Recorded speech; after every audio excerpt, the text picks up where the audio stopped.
la corteza somatosensorial.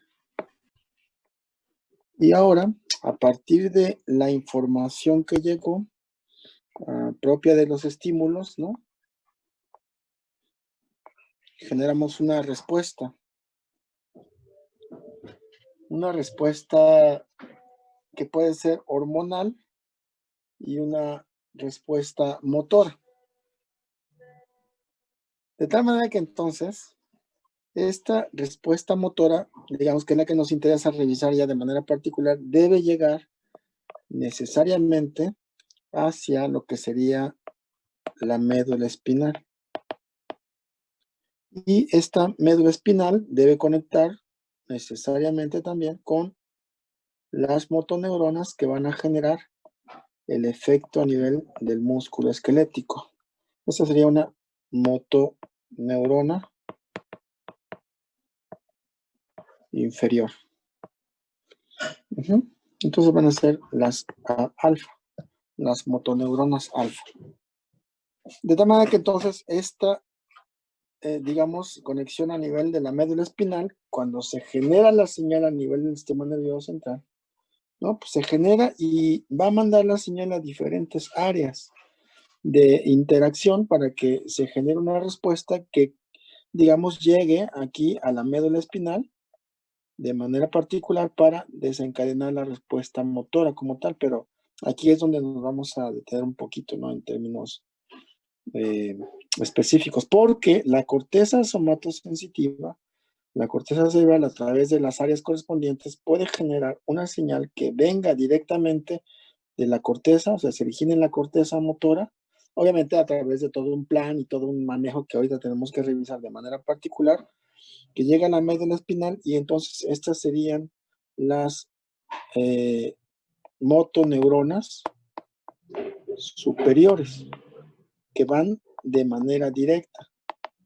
Estas van a formar lo que sería la vía córtico, por el origen, acuérdense, córtico espinal. Obviamente hay unas neuronas que van aquí de esta posición y pueden llegar a lo que sería una posición intermedia que sería el tronco encefálico, incluso un poquito más hacia la parte, ahorita lo vamos a tener que referir de manera particular, donde se originan unos núcleos nerviosos interesantes, importantes. Pero también de la corteza somatocerebral bajan neuronas hacia el tronco encefálico de manera directa y del tronco encefálico se generan neuronas que van hacia la corteza somatosensorial también. Digamos que es parte del plan motor que se debe desarrollar y que genera una retroalimentación en términos de lo que está ocurriendo. Sobre todo, por ejemplo, porque a nivel de tronco encefálico, los núcleos vestibulares reciben información de varias partes del organismo que debe integrarse en la corteza somatosensorial para generar una respuesta motora. Lo vamos a ver ahora que revisemos la cuestión esta de el mantenimiento de la postura y del equilibrio. Ahora también de esta corteza van a generarse proyecciones a lo que serían unos ganglios que se llaman ganglios basales, y estos ganglios basales van a mandar proyecciones a lo que sería y van a ir hacia lo que sería el tálamo, y el tálamo va a regresar la información tanto a la parte de la corteza como hacia la parte del tronco encefálico. ¿Para qué? Pues para que de aquí del tronco encefálico se genere una respuesta que va a viajar a la médula espinal y que llegue finalmente a las motoneuronas inferiores para que conduzcan o se traduzca la información en un proceso acá que tiene que ver con la respuesta motora de manera particular. Entonces, vean, hay vías directas, vías de comunicación directa que se generan desde la corteza hasta la médula espinal, aunque generan de pronto proyecciones aquí a la zona córtico-vulvar, ¿no? Esta que viene de manera directa se llama córtico espinal, la que hace relevos a nivel superior se llama córtico-vulvar. Y entonces, ahora lo que tenemos que revisar, pues es ver cómo funcionan estas vías. Para aquí a nivel de tronco encefálico, se generan otro grupo de núcleos que van a generar una respuesta motora de manera particular, que forma parte de las vías descendentes de forma específica. Estas vías, de manera particular, digamos, van a tener el control de ciertas áreas o de ciertos procesos motores de manera específica, que tienen que ver con procesos de regulación de algunas actividades de manera particular. Aquí se generan en el tronco encefálico se generan de manera particular los núcleos que controlan algunas actividades, como sería el núcleo tectoespinal, el núcleo o el haz rubro espinal y el núcleo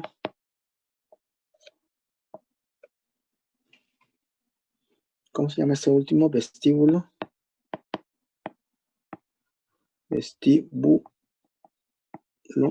espinal. Vean, todas van a tener, digamos, origen en diferentes regiones de la parte del tronco encefálico y a partir de ellas generan proyecciones, igual nuevamente, hacia diferentes áreas motoras de manera particular para controlar. Sobre todo, estos son los núcleos que se encargan del control tónico, del control tónico que presentan los músculos, el músculo esquelético de manera particular. Entonces, digamos que hay vías que nos van a permitir controlar de manera específica el proceso de contracción, relajación a nivel muscular, eso lo hacemos de manera consciente, y este otro que se genera a partir de estos núcleos, ¿no? Digamos, es un control que llevamos de manera inconsciente, aunque, claro, lo podemos modificar a partir de diferentes mecanismos. Entonces, lo que vamos a revisar ahorita ya sería de manera particular todo lo que ocurre con estas vías descendentes de la información una vez que, para generar la respuesta motora. Entonces, Minerva, ¿está lista, Minerva?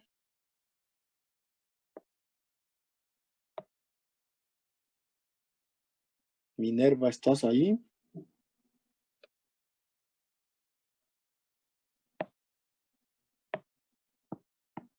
Ya se fue.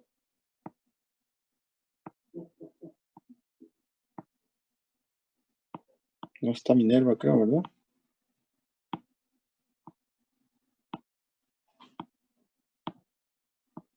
¿No sí está? ¿Dónde está Minerva? La vi hace un momento.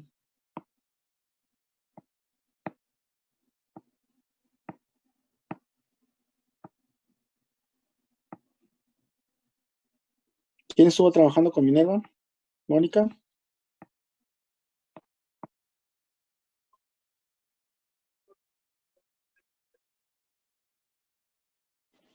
Bueno, vamos a darle un minuto a Minerva para que se incorpore. ¿O alguien más quiere desarrollar el tema de las vías descendentes? ¿Mándeme?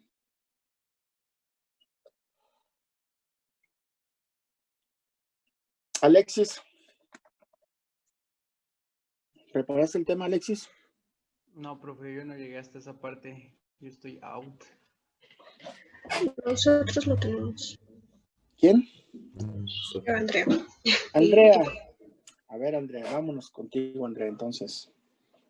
En lo que llega Minerva y también puede contribuir ahí con la información que sea necesaria. Dale, Andrea. ¿Con quién estás trabajando, Andrea? Con Eric y Diego.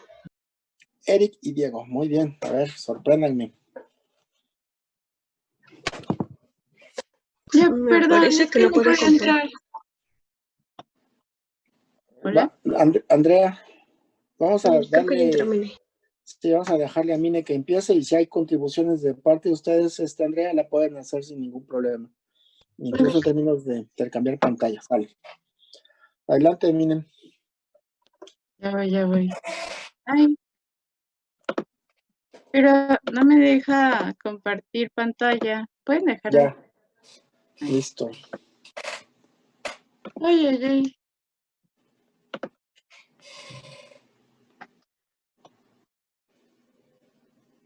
Bueno, ¿ya la pueden ver? Ya, miren. Pues, después de que mi cerebro colapsó por este momento que no me podía conectar, yo les voy a hablar de las vías somatomotoras descendentes. Bueno, pues para empezar bueno, nosotros sabemos que hay dos tipos de vías descendentes, la directa y la indirecta. Ahorita se las voy a ir explicando. Bueno, las vías motoras directas son los impulsos nerviosos para los movimientos voluntarios que se propagan desde la corteza cerebral hasta las neuromotoras inferiores a través de las vías motoras directas. Esta vía directa se va a conocer como vía piramidal. Está formada por los axones que descienden de las células piramidales que se encuentran localizadas en el área motora, del área premotora y de la corteza cerebral, que estas áreas son la 4. Déjenme ver si puedo poner el puntero. Ay, esperen, que me olvidé. Que estas son las áreas 4 y el área 6. Ahora te voy a ayudar entonces aquí para señalar, nada más para señalarlas, Mine. Si el área 4, esa sería el área, ¿qué? El área motora primaria. Ajá, y el área Luego, 6, el área premotora. ok. Y hay un área motora de asociación, ¿no? La 2, ¿no? Es la de asociación. Un área premotora. Sí, las 2. Aquí está. Entonces son las tres áreas que estarían relacionadas con la generación del movimiento motor. Muy bien. Ajá, de los movimientos voluntarios motores. Ok. ¿Listo? Hasta aquí vamos bien, ¿no? Sí, hasta ahí vamos muy bien. Bueno, es importante, como nos comentaba el profesor Marco, que estas vías se van a dividir, tienen sus clasificaciones. Entonces, de primera instancia vamos a encontrar que tenemos la vía córtico-espinal. ¿Esta de qué se va a encargar? Pues es la encargada de producir impulsos destinados al control de los músculos de los miembros y del tronco. Esta es la médula espinal y aquí se encuentra el tracto córtico espinal lateral y el tracto córtico espinal anterior, porque de aquí van a salir dos. Bueno, el tracto córtico espinal está formado por los axones de las neuronas motoras superiores de la corteza cerebral. Existen dos tipos de tractos córtico-espinales, como les decía, el córtico-espinal lateral y el córtico-espinal anterior. Que los calientes. Bueno, el córtico-espinal lateral se va a originar en el bulbo raquídeo. Esto pasa porque lo que nos estaba diciendo el profesor Marco, de que hay una, ay, se me olvidó cuando se cruzan. Decusación. Ajá, una decusación en el bulbo raquídeo. Bueno, a ver, espérame tantito. En términos del origen, Mine, eso no sería correcto, porque el origen, como ya lo estabas mencionando tú, se da a nivel de la corteza motora. Bueno, sí. Se da a nivel de la corteza motora, pero justo en el bulbo raquídeo es cuando se decusan y sale la corteza espinal lateral. Exactamente, eso ya es más correcto, sí, exactamente. Entonces, digamos, tenemos aquí, nada más déjame como para ubicarnos en ese sentido. Aquí tenemos el sistema nervioso central, la corteza, ¿no? Y digamos que el movimiento se origina en esta posición, baja, llega a nivel del bulbo raquídeo y aquí hace la decusación, cruza de la línea media, digamos, ¿no? En el bulbo raquídeo. Y entonces una vez que llega al bulbo raquídeo, baja, sigue bajando hasta llegar hacia la médula espinal, que es donde va a ser la conexión con la alfa motoneurona inferior. A eso te refieres, ¿no? Sí, Por eso entonces los movimientos del lado derecho están controlados por el área cerebral izquierda. Así como izquierda, recibíamos exacto. también, así como recibíamos las señales, ¿no? Del lado Profe, derecho. que ya se me adelantó. Ok, perdón. Que, A ver, bueno, pero síguele. prácticamente es lo que nos estaba diciendo el profesor Marco, que nuestro hemisferio derecho va a controlar nuestro lado izquierdo y nuestro hemisferio izquierdo, por eso controla el lado derecho. Ahorita, para que no nos hagamos bolas, hay un esquema en el cual viene el corticoespinal lateral y como para que no dibujemos tanto. Ok. Bueno, ya corrigiendo lo del origen del bulbo raquídeo, que ya vimos que me hacía falta un poquito. Bueno, Más bien nada más es la decusación. es la decusación, exacto. Es la decusación en el bulbo raquídeo el que nos va a dar origen a los corticoespinales laterales. Como les pongo aquí, debido al cruce de los axones corticoespinales, se forma el tracto corticoespinal lateral del cordón lateral blanco de la médula espinal.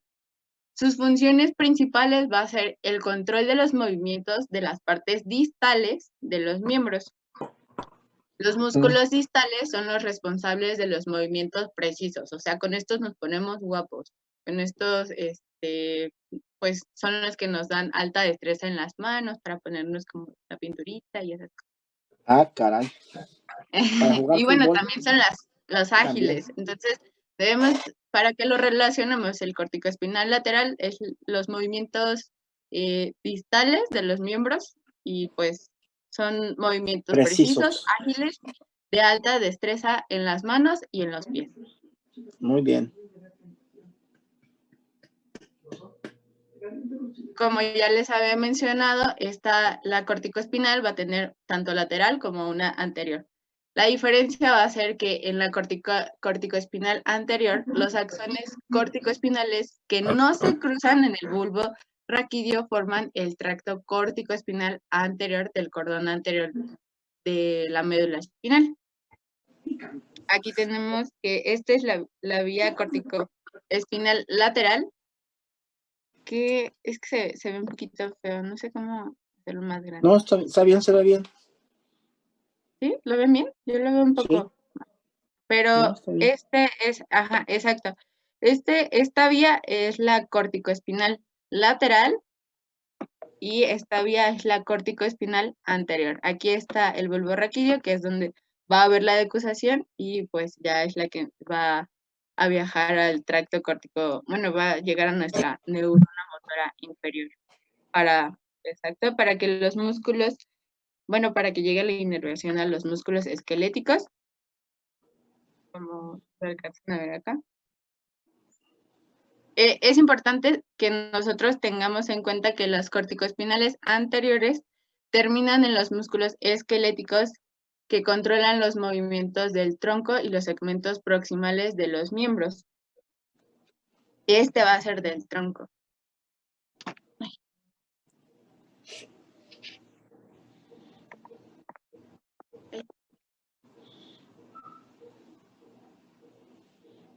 Y... No, espérate, te adelantaste al otro, faltó el otro esquema. bueno. El corticoespinal anterior, que viene desde la médula, va a pasar por el mesencéfalo, va a llegar a nuestra neurona motora superior, desciende, aquí no hace la decusación en el bulbo raquídeo, y pues ya ahora sí va a llegar nos va a dar como origen nuestro tracto corticoespinal anterior, que llega a las neuronas motoras inferiores.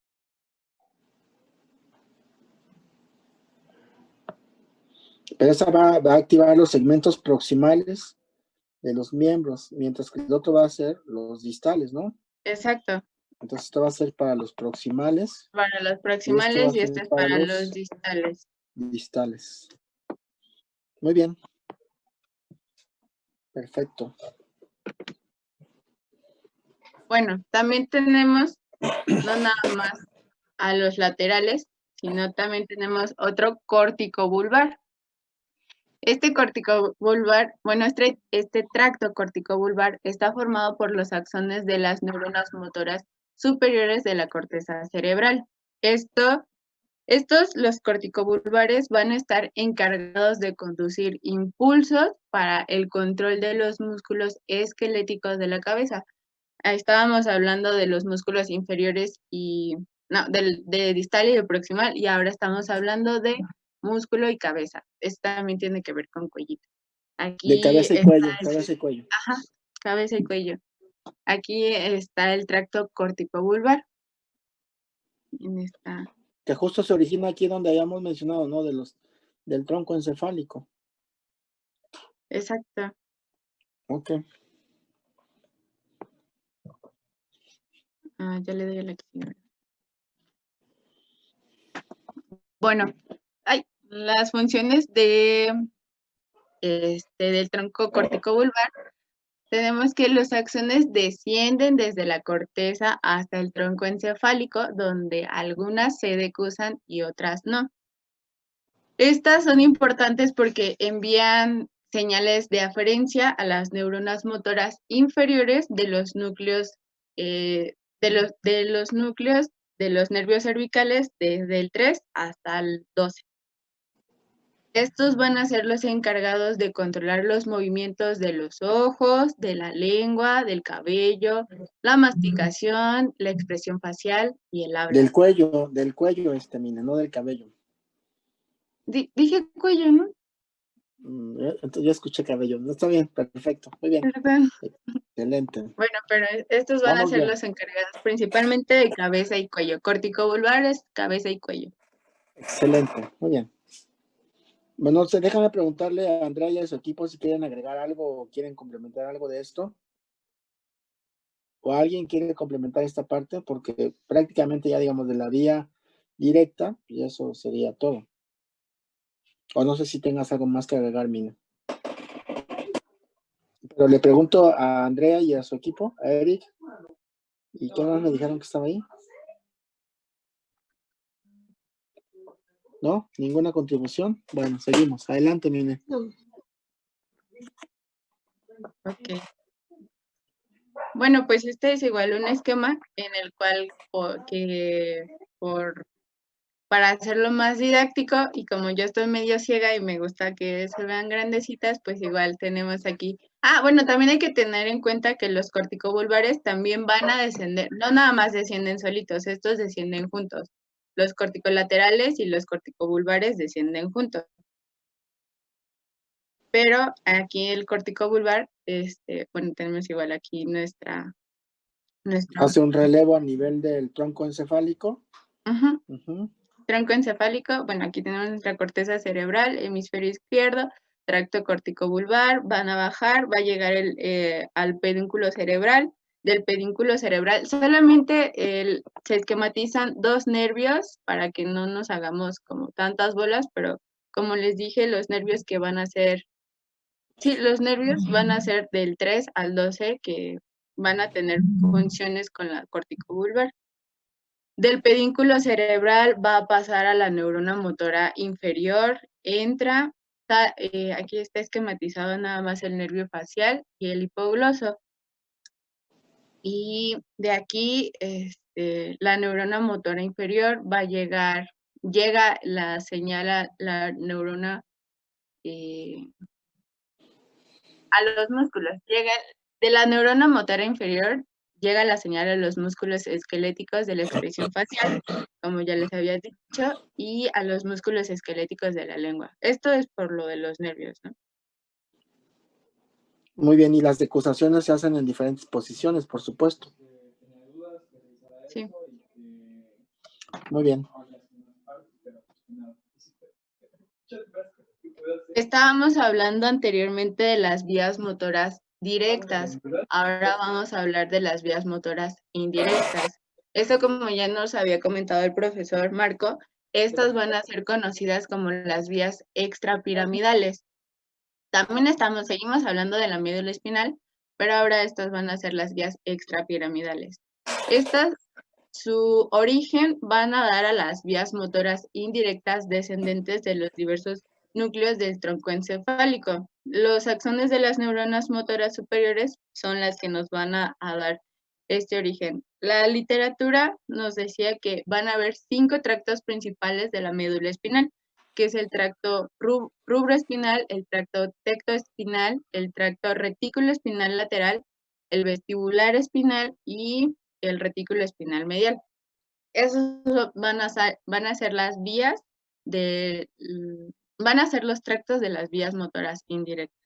Hay algunos que mencionan todavía algunos otros, como el olivo espinal, por ejemplo, pero lo ponen como en signo de interrogación en términos de que no está bien descrito, me parece. Sí, ahí tengo un poquito de duda, profe. Ahorita, aquí me marca 5, pero ahorita que se los explique, en sí puse 6 tractos retículo espinales, pero ahorita le digo. Ahora fíjense, aquí nada más como para identificar un poco el origen, vean cómo su nombre ya indica la diferencia en términos del origen, aunque todos coinciden en la terminación espinal, por supuesto. Rubro del núcleo rojo, tecto del techo, y retículo espinal, pues la formación reticular, y vestíbulo espinal en los núcleos vestibulares, que se encuentran igual a nivel del tracto del tronco encefálico. Seguramente, más ahorita igual los vamos a ubicar nada más. Adelante, Bueno, estas son las funciones de los tractos. El tracto rubroespinal, como ya bien nos dijo el profesor Marco, su origen es en el núcleo rojo. Su proyección va a ser su proyección es motoneuronal de la médula espinal lateral. Cuando este es estimulado, el núcleo rojo produce la activación de los músculos,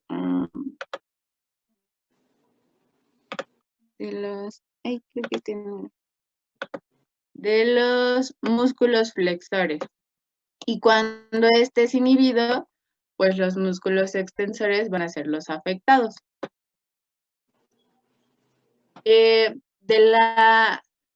Del tracto tectoespinal es el encargado de transmitir impulsos nerviosos del colículo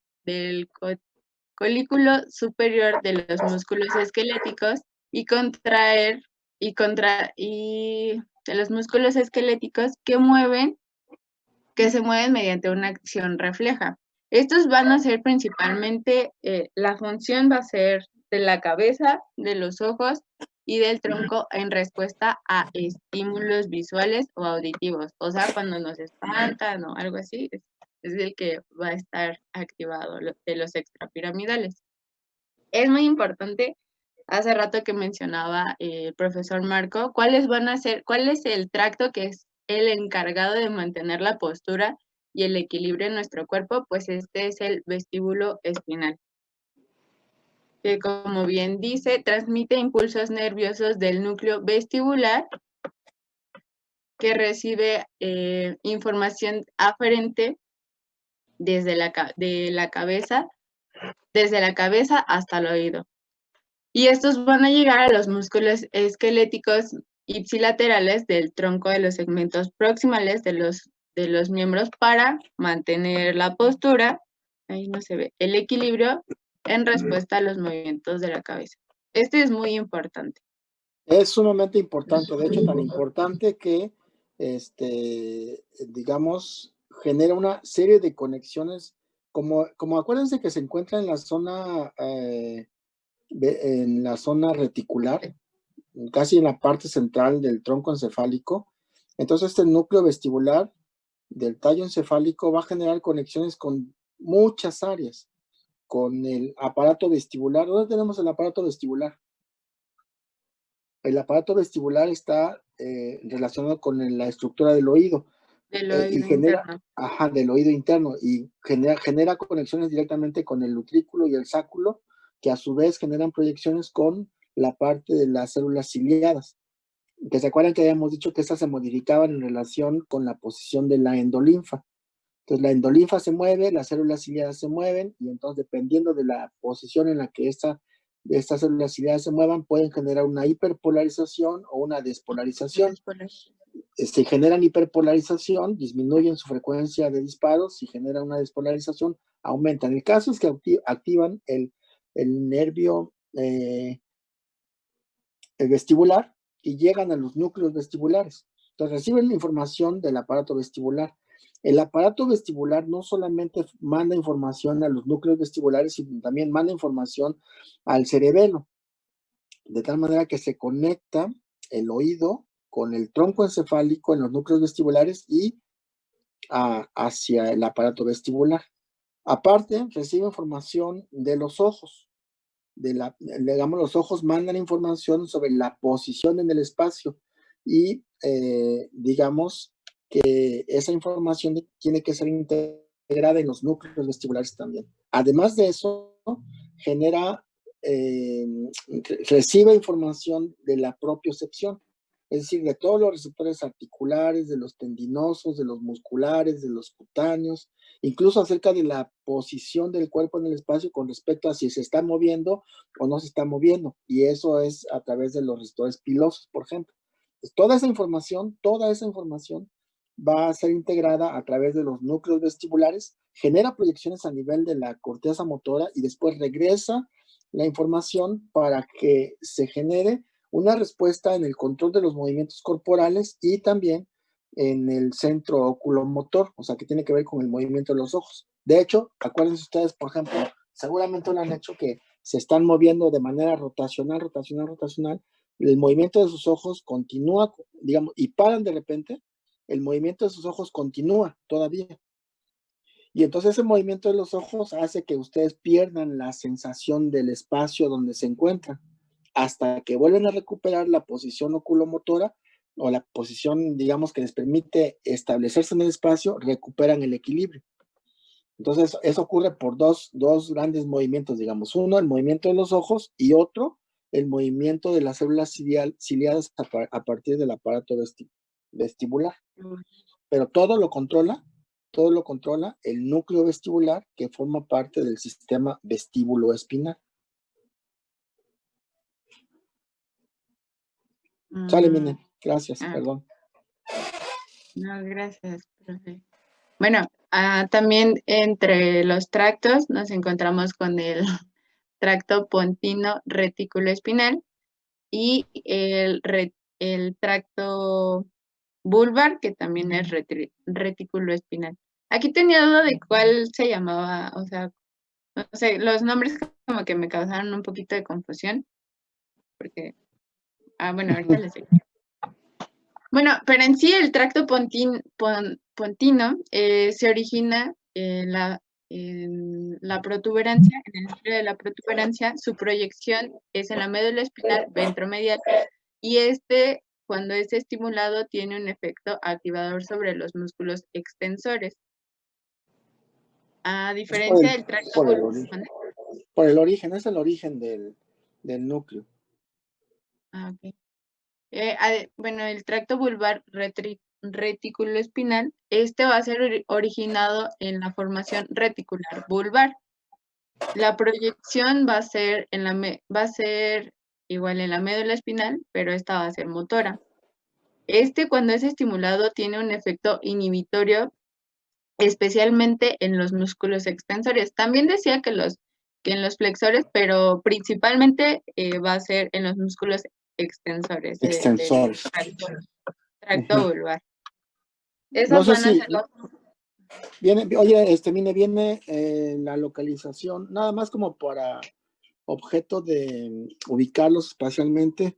¿Traes algún esquema que nos marque la posición de estos núcleos en el tronco encefálico? Pues no, solamente puse. Sí, está bien, no te apures. ¿Alguien lo tiene? ¿Andrea, lo tienen ustedes?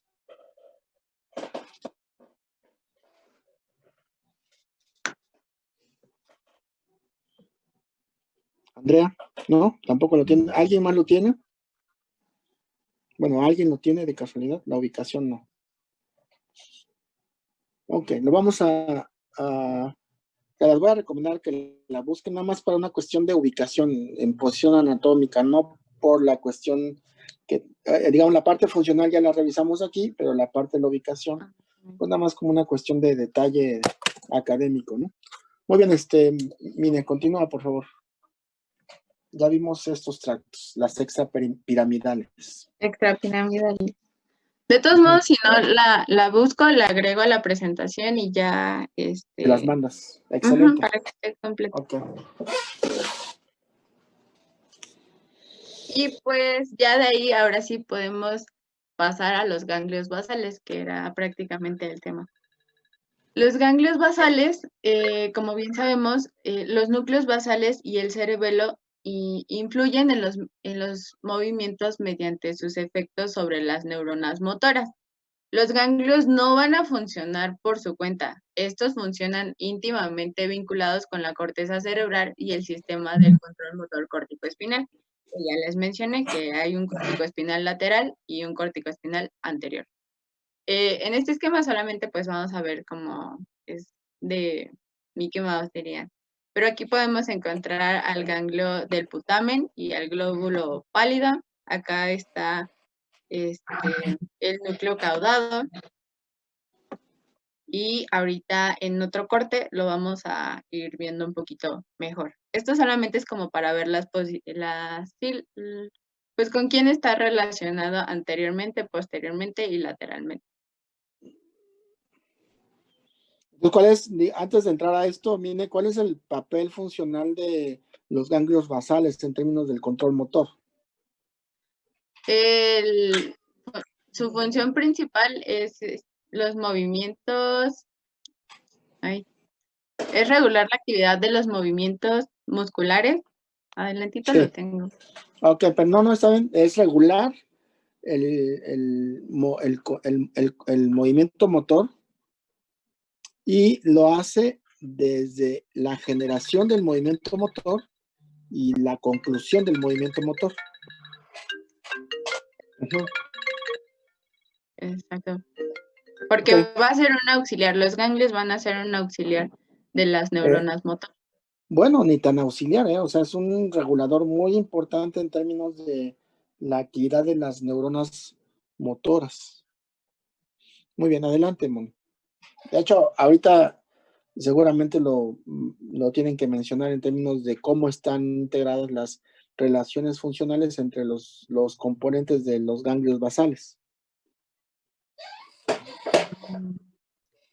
Dale. Sí. Bueno, lo que les estaba diciendo es que los ganglios basales, al igual que el cerebelo, constituyen un sistema motor auxiliar. Así lo encontré en la literatura. Les voy a decir por qué. Uh-huh. Nosotros, esto lo puse como notita. Estos ganglios basales reciben la mayoría de sus señales aferentes de la corteza cerebral y ahí devuelven sus señales. Aquí este esquemita no lo vamos a perder porque de aquí ahorita van a originarse otros núcleos, pero rápidamente, ¿dónde se encuentran los ganglios? Pues sabemos que estamos hablando del sistema nervioso que se divide. Los ganglios van a estar situados en el diencéfalo, en donde están los hemisferios, y pues aquí vamos a llegar ya con los ganglios basales que nosotros tenemos.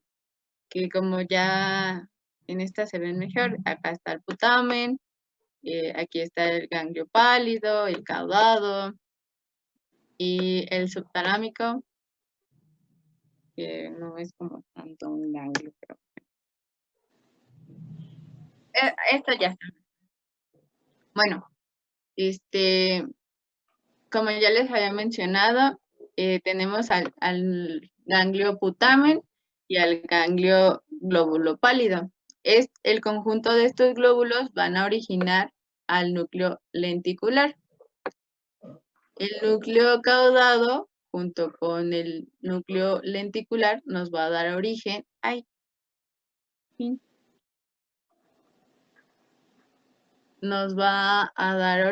al cuerpo estriado. Aquí están las ubicaciones. cuando yo lo estaba leyendo, vi que nos decía como que encontráramos primero al tálamo, ya que estos dos van a estar al lado, van a estar lateralmente con respecto a el tálamo. Pues, y sí, como dice la literatura, pues están lateralmente y los dos principales que se encuentran junto al tálamo son el putamen y el glóbulo pálido. Estos van a ser nuestros núcleos basales. Ahorita les voy a decir cuáles son las funciones de ellos. Y cómo están. Y sí, cuáles son sus funciones. La relación funcional, ¿no? Ajá. Y algo muy importante es que el núcleo caudado también, el núcleo caudado junto con el lenticular nos va a dar el cuerpo estriado. Y algo que me llamó la atención es que yo dije, ¿pero por qué cuerpo estriado? Y pues ya venía que por las estriaciones que, por el hecho de cómo están unidos, por eso es que se va a llamar cuerpo estriado. De hecho, nosotros lo podemos observar bien ya en una imagen que nos los glóbulos basales reciben impulsos de la corteza cerebral, otra vez, y estos envían la información a las regiones motoras de la corteza cerebral a través de los grupos mediales y ventrales de los núcleos del tálamo. Ahorita les voy a decir cuáles son los núcleos ventrales y mediales. Una de sus principales funciones es regular el comienzo y el fin de los movimientos. Esta es como su principal función que tienen los ganglios basales. Ok, perfecto. A ver, entonces espérenme tantito, porque eso va a ser sumamente importante. Tenemos la cuestión funcional, independientemente de la parte estructural que la ha estado explicando bastante bien Mine, ¿no? Los ganglios basales son una estructura sumamente importantes, que ya lo habíamos mencionado anteriormente, a partir de las relaciones funcionales que regulan el comienzo y el fin de los movimientos motores. Pero ojo aquí con esto, ¿no? Acuérdense que la corteza motora, digamos, el área motora primaria más el área motora suplementaria más el área premotora, todas estas son la motora primaria es la responsable inicialmente de generar el plan motor. Igual y hay otros elementos que se van a conjugar aquí para generar el plan motor, que serían como la corteza posteroparietal, el hipocampo, el cerebelo, la corteza visual. O sea, hay toda una serie de áreas involucradas en la generación del plan motor, pero la principal responsable de esa condición va a ser el área motora. Ahí llegan todas las aferencias que permiten la generación del plan motor. Se conectan con el área motora suplementaria o con la área premotora, regresan la información al área motora primaria y esta manda la información a los ganglios basales, que genera todo un circuito para regresar nuevamente la información al área motora primaria, y esta ya baja la información hacia el tronco encefálico y la conexión o de manera directa a través de las vías directas o a través de las vías extrapiramidales. O sea que la generación del movimiento motor es bastante interesante. ¿Cuál es el papel de los ganglios basales? Bueno, recibir la información gruesa del movimiento motor, generar una serie de regulación fina, que ahorita vamos a ver cómo ocurre esa regulación fina, y permitir el inicio del movimiento motor. Pero todo comienzo de movimiento motor debe tener un fin. Entonces, así como favorece la actividad motora, también inhibe el movimiento motor. Por eso dice que participa en el inicio y en el fin del movimiento motor, aunque se genera a partir de un plan motor de manera importante, interesante. Eso aplica, chicos, para movimientos no aprendidos, digamos, movimientos que se generan no de primera vez, pero que no son movimientos sistemáticos, repetitivos. Como por ejemplo, cuando andamos en bicicleta, ese no es un movimiento de primera vez, ese es un movimiento repetitivo, y para ese tipo de movimientos, el circuito neuronal que se emplea es totalmente diferente. quizás lo podamos ver un poquito más adelante. Los movimientos repetitivos no pasan, digamos, no se regulan a través de los ganglios basales, sino pasan de manera directa ya. Pasan de manera directa porque se generan como memoria mecánica a través del cerebelo. Entonces, en el caso de los ganglios basales sería para movimientos que no están, digamos, que no son repetitivos, no son sistemáticos, no son aprendidos, sino son movimientos que deben regularse continuamente para el proceso de la operación, como por ejemplo, tomar un vaso, agarrar un vaso con la mano o tomar el lápiz, que son movimientos finos. Pues entonces estos ganglios basales llevan a cabo ese proceso de regulación en términos de favorecer su inicio o el de la marcha, por ejemplo, ¿no? El inicio de la marcha. Favorecer el inicio, pero también favorecen el fin del movimiento motor. Cuando el ejemplo clásico es justamente ese de el iniciar la marcha. Hay un proceso de inicio de la marcha, entonces yo planeo caminar, pues entonces inicio la marcha y camino, pero también el mismo ganglio basal a partir del plan motor genera la terminación de ese proceso de manera específica. Muy bien, qué bueno que esta parte está muy bien, digamos, en términos generales, ¿no? Y ahorita seguramente vamos a ver cómo es que operan estos mecanismos de regulación del inicio y del fin de los movimientos motores. Adelante.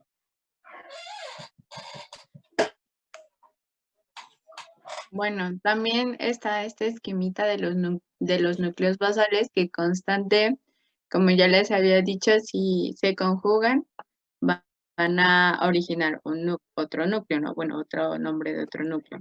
Esto, ¿a qué quiero llevar con esto? Es que, por ejemplo, la unión del núcleo caudado y del núcleo lenticular van a... No, el putamen y el glóbulo pálido van a formar el núcleo lenticular.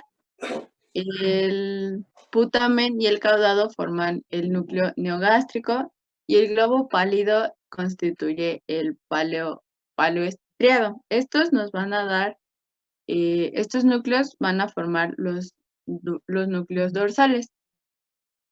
Los núcleos acúmens más parte del tubérculo olfatorio adyacente, este va a ser núcleo estriado ventral y la sustancia innominada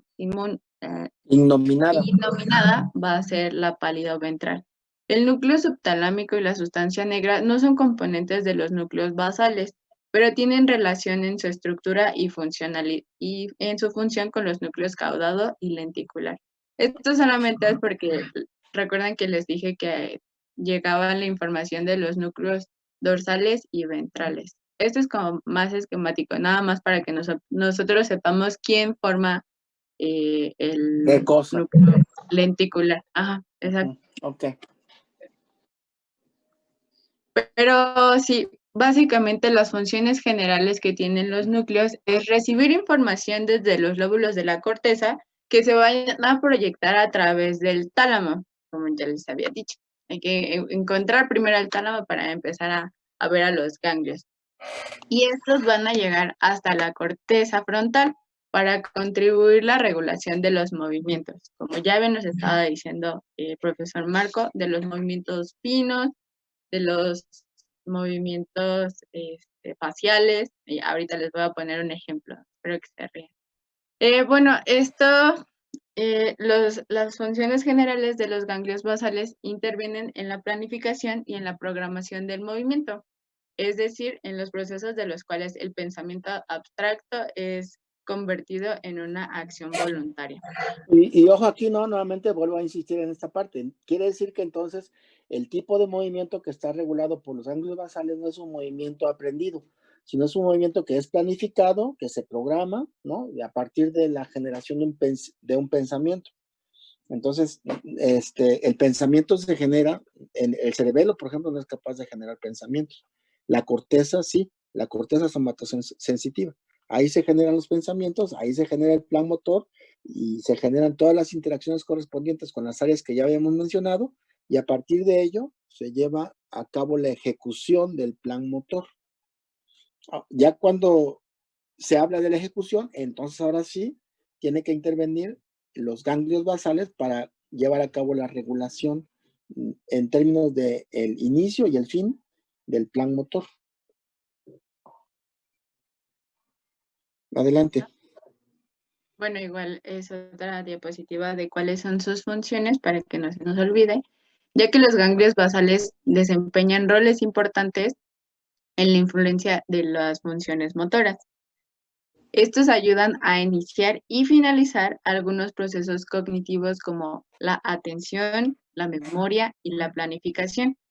Además, pueden actuar junto con el sistema límbico en la regulación de la conducta emocional.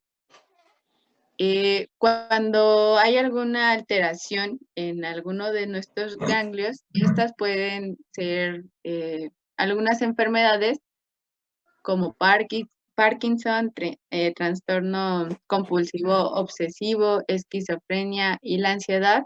Esto ya es como más patológico. Cuando tenemos alguna alteración en nuestros ganglios, las enfermedades que podemos encontrar van a ser estas, ya que están vinculadas con la disfunción de los circuitos que se comunican entre los ganglios.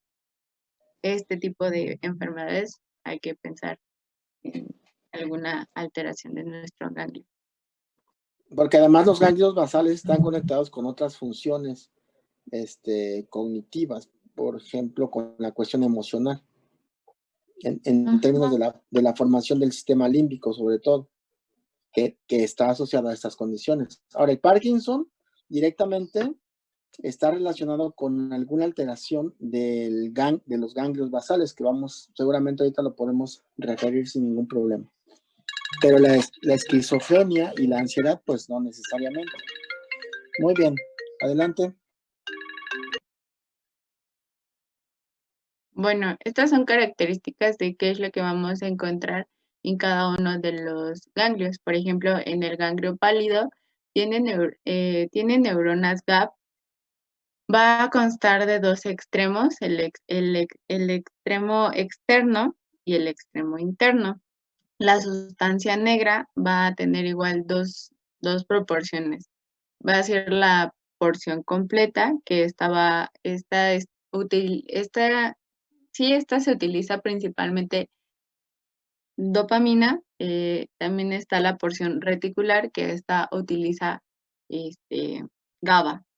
El cuerpo estriado se compone del núcleo caudado y del putamen. Este tiene 4 tipos de neuronas. Estas neuronas, el 95% van a ser GABAs y el 5% van a ser de acetilcolina, somatostatina y también tiene un pequeño porcentaje de GABAs. Estas van a ser como las neuronas grandes, pues van a ser las de acetilcolina, las medianas de somatostatina y las pequeñas, así muy pequeñito porcentaje, igual va a encontrar GABA.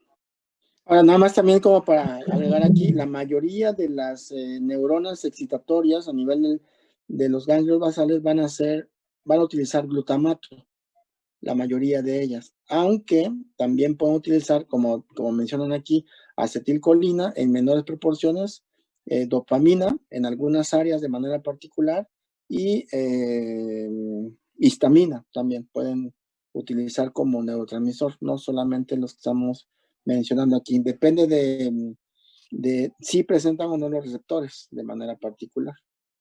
Muy bien, adelante.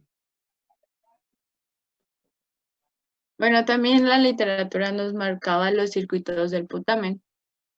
El circuito va a ser originado por la actividad de las neuronas del putamen que preceden los movimientos corporales y la actividad de las neuronas del núcleo caudado. Estas van a ser para anticipar los movimientos oculares. El circuito del putamen va a recibir la información aferente de las áreas sensitivas asociadas y motoras de la corteza cerebral. Aquí tenemos a nuestro putamen, que como bien dice, va a recibir la aferencia de las áreas sensitivas, o sea, viene de acá, asociadas, y las va a llevar a la corteza. Aquí va a ser el intercambio y todas las actividades neuronales. Y no sé, ¿alguien quiere agregar? Ahí me enredé un poquito. No sé si alguien quiera hacer alguna aportación. ¿Algo? ¿Alguien quiere contribuir con esa parte, chicos? Que sería parte del circuito del putamen en términos de regular algunos movimientos corporales. ¿No? Pues nada más que controlan los patrones complejos de los movimientos. Y, por ejemplo, unos ejemplos son cuando una persona corta papel, bueno, nosotros cortamos papel, o ese tipo de Andrea, movimientos como específicos. ajá, sí, está bien. Pégate un poquito más al micrófono para que podamos escucharte bien. Repite lo que acabas de mencionar. En el caso del circuito del putamen, Sí. va a controlar a los movimientos que son como más complejos de controlar. Se dice que son patrones complejos y ejemplos de estos son, por ejemplo, cuando una persona corta papel o hace ese tipo como de movimientos, se puede decir que un poquito más específicos. Ok, muy bien. Adelante, Mina.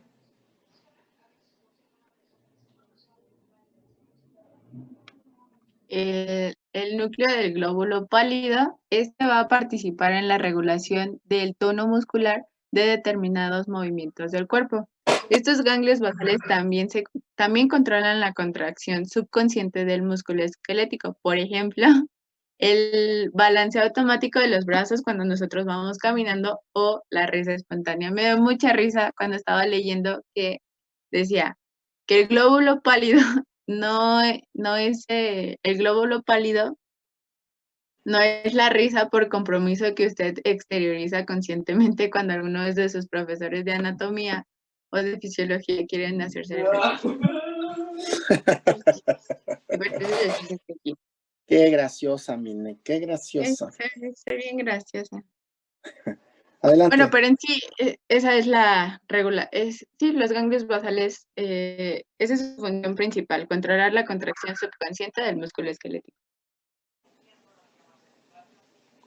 ¡Ay! Vámonos. Me faltó una. Creo que Ya, en esta, vámonos a esta de una vez, a las vías de los ganglios basales. Esta. Bueno, pues rápidamente.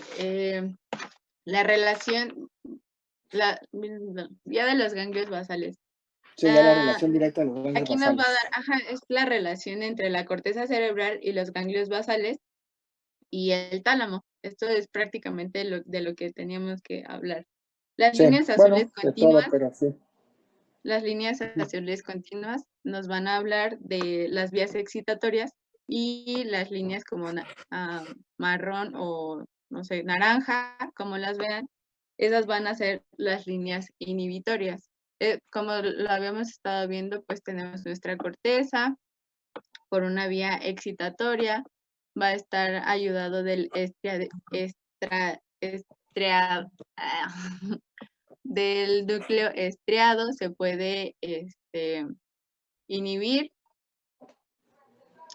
llegar al glóbulo externo. Bueno, es que, Esto a va ver, a tener dos espérate, vías. Mine, porque estás aquí como que yéndote demasiado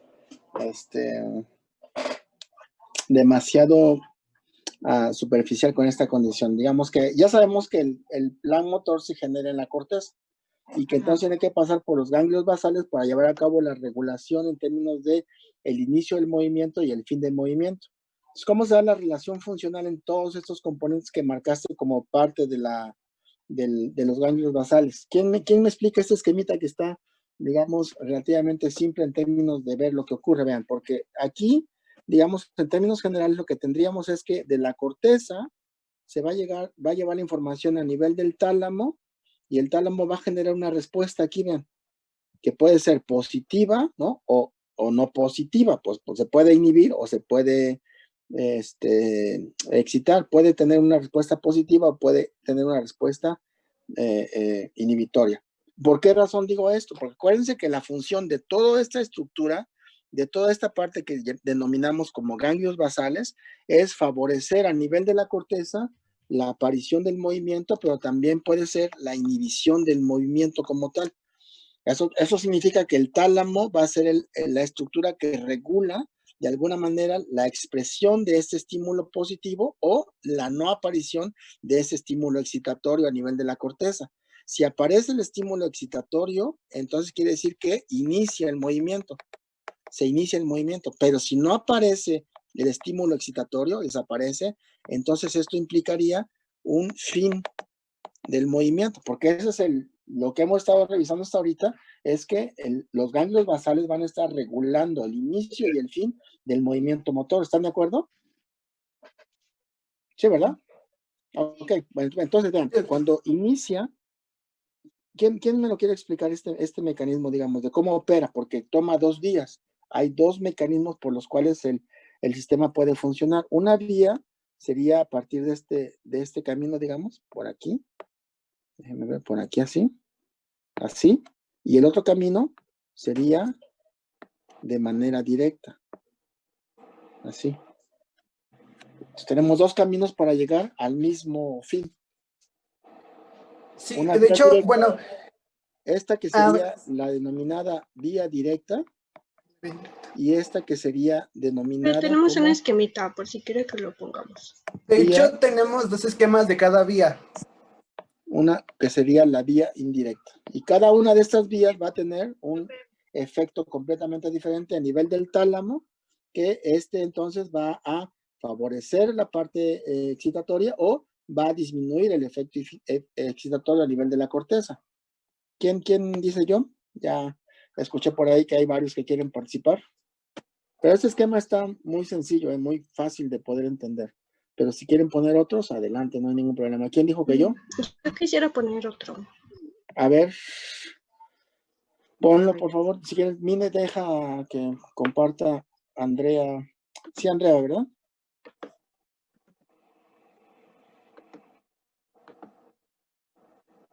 La parte ya funcional de los ganglios basales, la relación funcional de los ganglios basales.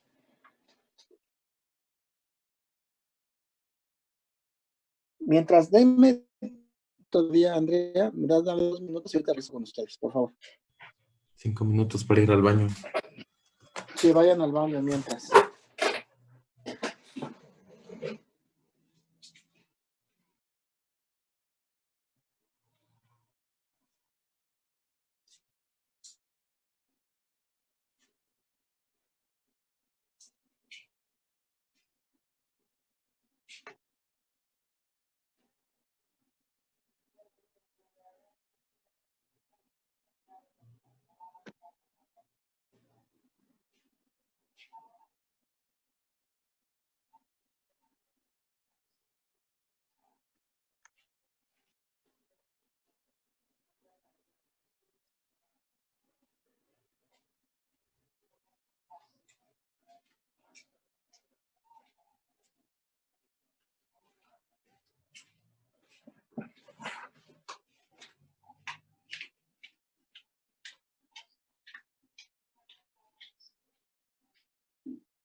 Se le compuso el carro a Marco, quién sabe dónde, en Atlisco, dice.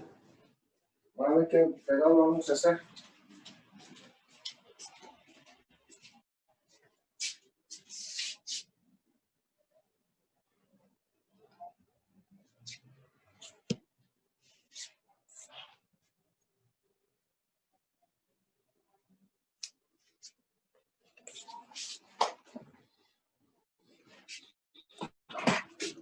Listo, chicos.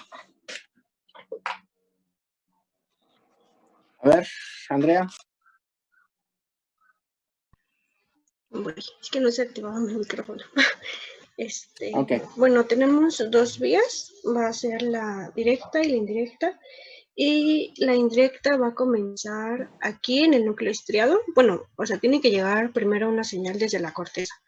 La corteza va a enviar el estímulo al núcleo estriado. Luego, el núcleo estriado va a enviar una señalización inhibitoria, pero esta señalización inhibitoria va a ser a través de GABA.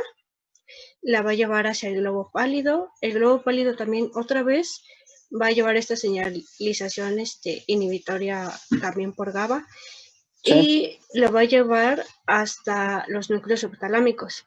Aquí en los núcleos subtalámicos lo podemos dividir como en dos vías diferentes. Una va a ir hacia el segmento interno del globo pálido y la otra parte va a ir hacia la parte reticulada, que va a contener la sustancia negra, que era lo que ya nos comentaba Mine. Pero la diferencia aquí es que, pues, en vez de haber una respuesta inhibitoria como la había acá arriba, aquí se va a invertir y va a ser una respuesta estimuladora, y esta respuesta estimuladora va a estar dada por glutamato. Sí. Y pues ya llegó aquí la señalización, el segmento interno del globo pálido y a la parte reticular. Entonces, una vez que llega aquí, a través de otra señalización, pero que ahora va a ser negativa y también va a estar dada por GABA, va a llegar al último, al tálamo. Y el tálamo se puede decir que se va a encargar de enviar la señalización que llegó desde la corteza, los núcleos, hasta la corteza motor otra vez, para que en caso de que hubiera, por ejemplo, otra señalización, se volviera a repetir. Pero algo que mencionaba la literatura es que hay otra como unión, pero esta va a ser como indirecta, por así decirlo. Sí. Y va a ser, o sea, se va a unir la sustancia negra con el núcleo estriado. Pero aquí vamos a cambiar ya la sustancia que nos va a inhibir. La sustancia que nos va a inhibir en este caso va a ser la dopamina. Pero lo va a hacer a través de los receptores de 2. En la vía directa, como ahorita les van a comentar, el receptor va a cambiar. Igual va a actuar la dopamina, pero el receptor va a cambiar. Y lo importante de esta vía indirecta es que el efecto general o final va a ser inhibir. Entonces, al inhibir, va a disminuir la actividad motora que se estaba señalizando. Muy bien, porque está inhibiendo la actividad del tálamo. O sea, aquí bien, después de recibir la corteza motora, la señal a nivel del estriado, entonces el estriado, lo que a través de la vía que ya comentó Andrea, pues va a mandar una señal inhibitoria que está dada por GABA, aquí a nivel, antes de llegar al tálamo, y entonces esta actividad inhibitoria sobre el tálamo inhibe la liberación de glutamato y por lo tanto separa el movimiento motor. Entonces, el movimiento motor que se había generado ahora está inhibido directamente a través de esta vía indirecta de los ganglios basales. ¿Quién contribuye para que se genere ese efecto inhibitorio de la vía indirecta? Y contribuye la dopamina. La dopamina juega un papel dual en términos de este proceso. Y la dopamina está generada a partir de la sustancia negra, aquí en la parte reticulada. Entonces está en la sustancia negra, en la parte compacta, la sustancia negra en la parte compacta va a actuar la dopamina. Y la dopamina que se genera ahí llega a nivel del estriado y en el estriado lo que provoca es un proceso inhibitorio. De tal manera que al generar ese proceso inhibitorio activa toda esta vía que acaban de mencionar su compañera para inhibir la actividad del tálamo y dejar de producir glutamato. El resultado final de esta vía entonces es dejar de producir glutamato que manda la señal del tálamo hacia la corteza motora para llevar a cabo el proceso de inhibición del movimiento motor. Entonces aquí, regrésame tantito al anterior. Ahí. Digamos que la función principal aquí es disminuir la producción. Aquí en esa parte, la función fundamental es disminuir la producción de glutamato, que obviamente disminuye la actividad de la corteza motora, o sea, para aquí la actividad motora.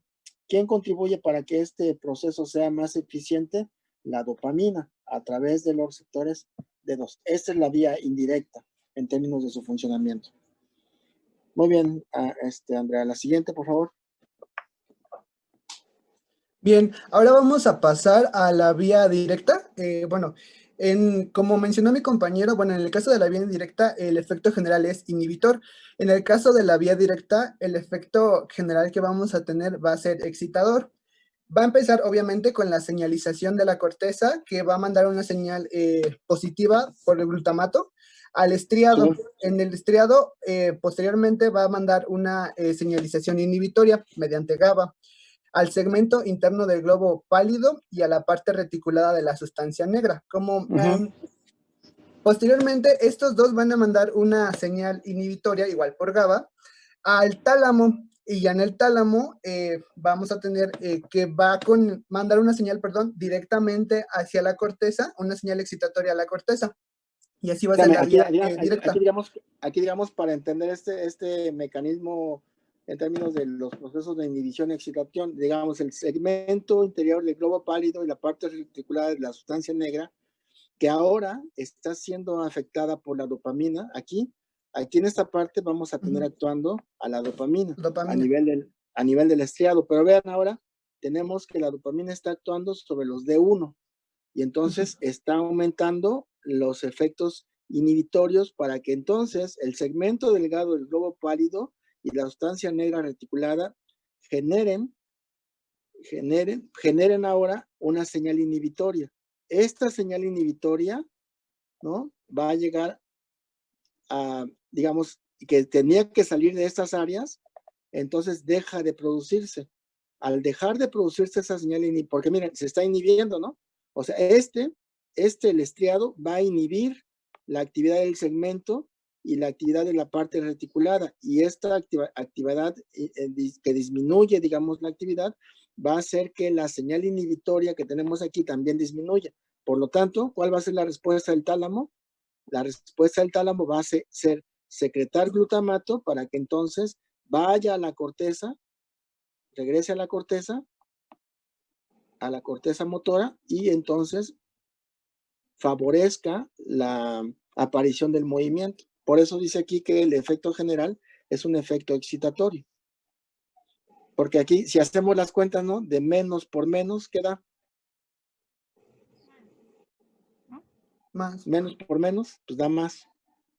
Entonces ese sería, digamos, como el resultado de esa relación entre los componentes de los ganglios basales en la vía directa. Entonces la vía directa es una vía excitatoria, la vía indirecta es una vía inhibitoria. Ahora, ¿quién está produciendo la dopamina, chicos, de manera particular? En el caso de la indirecta, la sustancia negra. La sustancia negra en la parte compacta. Entonces aquí la sustancia negra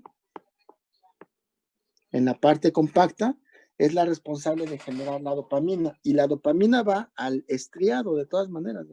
En los dos casos llega al estriado, pero cuando llega a los D1, que son más afines a la dopamina, los D1 tienen mayor afinidad por la D1, entonces favorecen ese estímulo excitatorio, favorecen el movimiento como tal.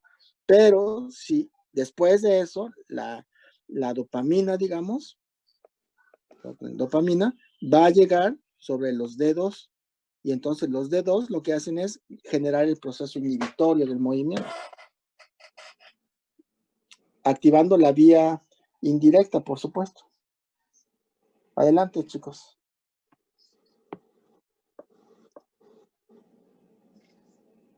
Bueno, y ya este esquema que de hecho habíamos puesto ya engloba en sí las dos vías que acabamos de ver.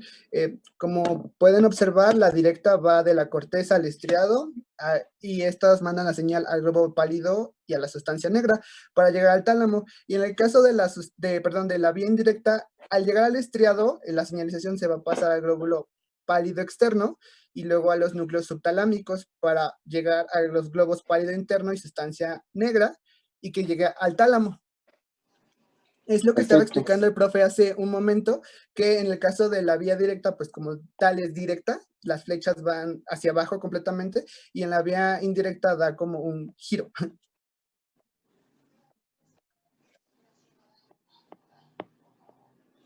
Ya nada más como para completar este cuadro, pondríamos aquí los neurotransmisores correspondientes. Aquí tendríamos, en los dos casos, dopamina.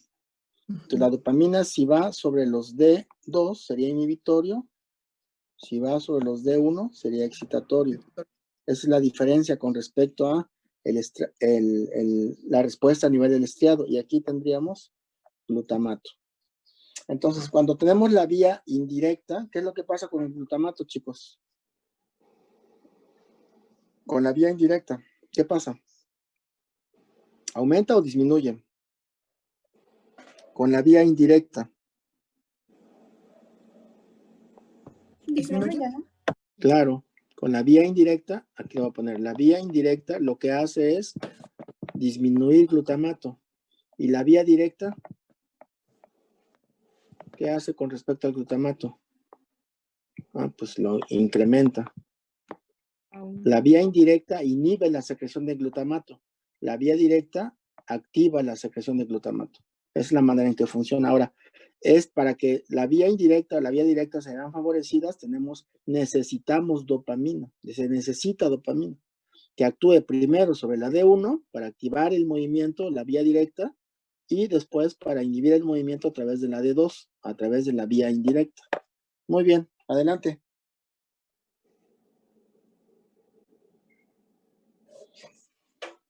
Y bueno, ya para hacer más clínico ese aspecto, tenemos que las lesiones en los ganglios basales, claro, dependiendo de qué ganglio, vamos a tener diferentes manifestaciones, como en el caso del globo pálido, perdón, vamos a tener la atetosis, que son contorsiones de la mano y del brazo. En el caso de lesiones subtalámicas, vamos a tener como consecuencia el hemivalismo, que son movimientos inestables de una extremidad. Si hay una lesión en el putamen, vamos a tener la córea, que son movimientos de lanzamiento de una de las manos. Y ya por último, si hay como tal una degeneración en las células dopaminérgicas, nos va a producir la enfermedad de Parkinson. Perfecto. ¿Por qué razón? Pues porque en Parkinson, digamos, una característica para la prueba de Parkinson es que la sustancia negra, digamos, la sustancia negra en la parte compacta dejó de producir, digamos, es un número limitado de neuronas en la parte de la sustancia negra. Hay aproximadamente, según algunas referencias, alrededor de unas 700,000 neuronas que con el tiempo se van dañando, se pierde su función y por lo tanto se pierde la producción de dopamina, pero no es tan, digamos, reconocible en principio como para poder evitar esa condición, sino que va de forma gradual, hasta que de plano pues ya dejan de funcionar en su totalidad. Y eso trae efectos sobre el inicio y el fin de la marcha. Por eso, una de las pruebas que se hace con Parkinson es justamente eso, pedir al paciente que inicie la marcha y va a tener dificultades para iniciar la marcha, o que termine la marcha, igual va a tener dificultades para terminar la marcha. Es parte de los efectos de Parkinson. Ahora, lo que se hace, por ejemplo, actualmente, o creo que está en vía experimental, aunque ya hay algunos resultados en ese sentido, es que para evitar los temblores correspondientes, característicos de estos movimientos inestables del cuerpo en general, es que hay un tratamiento eléctrico que actúa directamente a nivel del estriado. Hacen toda una localización específica, meten electrodos y colocan como unas baterías que mandan señales eléctricas a nivel de ese núcleo, del núcleo estriado, y entonces con eso controlan la aparición de los temblores característicos de Parkinson. De hecho, también estaban usando lo que es la marihuana, por lo que usted dijo. En estos pacientes con Parkinson se pierden neuronas dopaminérgicas, pues de la sustancia negra, ¿no? Claro, Esta pérdida, pues, suele evolucionar de la porción lateral de la sustancia negra a la porción medial que ya nos habían explicado. Entonces, esto afecta primero a lo que va a afectar en Parkinson, pues primero va a ser al circuito motor y luego va a progresar al ejecutivo, seguido por los circuitos visuomotor y motivacional. Es por eso que los pacientes afectados empiezan a presentar pues los trastornos motores, y a medida que avanza la enfermedad, pues el grado de afectación de sus funciones cognitivas y ejecutivas Así pues, va siendo eso mayor. es correcto. Es correcto, así es. Estos que puso mi compañero acá, que ya les explicó Diego, pues se engloban en algo que se llaman trastornos hipercinéticos. Prácticamente, para no hacerla de larga, pues se puede decir que es la interrupción de la vía indirecta por el circuito motor, con la consiguiente reducción de los estímulos subtamopálidos excitadores, de los que nos estaban comentando más atrás. Aunque acuérdate que Y pues, también tiene que ver con la parte del final, de la finalización del movimiento motor. Ok. Uno de los ejemplos que ahí no metieron, pero que es un clásico, es la enfermedad de Huntington también. Pero es Porque ahí hay diferente a una... la de Parkinson. Ajá, es diferente, pero entra en los trastornos hipercinéticos, porque aquí Así es. hay una pérdida selectiva de las células espinosas, que también creo los comentó ahorita Andy y esta Mine, que son mediados pues por el estriado. Así es. Y entonces, como no hay una regulación, vas a la información de manera directa por las vías motoras directas, sin regulación. Y el tipo de movimiento que se genera es un movimiento irregular, como robotizado. Perfecto. Muy bien, chicos, pues con eso terminamos el día de hoy. Déjenme verlos antes de que nos vayamos. Y entonces ya llegamos a la médula espinal, ¿no? Hacia la parte de las neuronas inferiores. Entonces, pues el lunes ya nos arrancaríamos, digamos, de ahí de la médula espinal hacia la placa neuromotora, y aprovechando que vamos a ver eso, inmediatamente se me estaba pasando que tenemos que revisar los reflejos medulares. Entonces, pues vamos a ver los reflejos medulares también, ¿no? Básicamente serían el miotático, son tres los que tenemos que revisar. Reflejos musculares, ya está incluido. Medulares. Ok, perfecto. Bueno, chicos, pues que pasen una excelente tarde. Me da gusto saludarlos el día.